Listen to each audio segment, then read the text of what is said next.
Okubikkulirwa Essuula 4.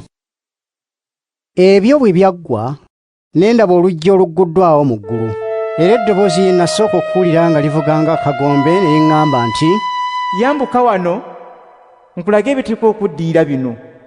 Amangu ago Mwoyo n'anjiggyako, ne ndaba entebe y'obwakabaka eteekeddwa mu ggulu, era nga ku ntebe eyo kuliko agituddeko.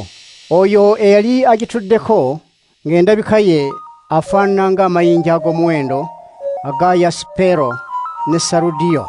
Entebe eyo yali yeetooloddwa musoke afaanana ng'ejjinja eriyitibwa sumaridi. Okwetooloola entebe y'obwakabaka waliwo entebe z'obwakabaka endala 24 nga zituuliddwako abakadde 24 abambadde ebyambalo ebyeru era nga batikidde ku mitwe gyabwe engule eza zaabu. Mu ntebe eyo ey'obwakabaka ne muvaamu okumyansa n'amaloboozi n'okubwatuka. Waaliwo n'ettaala 7 ezaaka mu maaso g'entebe eyo. Ezo gy'emyoyo 7 egya Katonda. Mu maaso g'entebe eyo waliwo ekiringa ennyanja ey'endabirwamu ekifaanana ejjinja alitangalijja.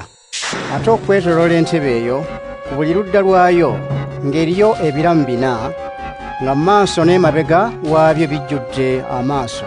Ekiramu ekisooka kyali kifaanana ng'empologoma, ekyokubiri nga kifaanana ng'ente ennume, ekyokusatu kyalina amaaso ng'ag'omuntu, ekyokuna nga kifaanana ng'empungu ebuuka. Buli kimu ku biramu ebyo 4 nga kirina ebiwaawaatiro 6, era ebiramu ebyo nga bijjudde amaaso enjuuyi zonna ne munda.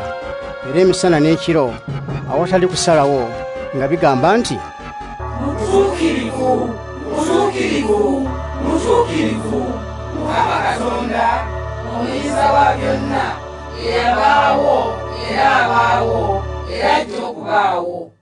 Ebiramu 4 buli lwe byawanga ekitiibwa oyo atudde ku ntebe y'obwakabaka era omulamu emirembe n'emirembe, ne bimutenda era ne bimwebaza.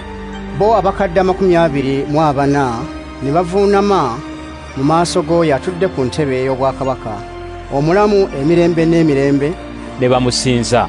ne bateeka engule zaabwe mu maaso g'entebe eyo nga bwe bagamba nti, "Mukama Katonda waffe, osaanidde okutiibwa n'okutendebwa era n'okubeera n'obuyinza, kubanga ggwe watonda byonna, era byatondebwa ne bibaawo nga bwe wayagala."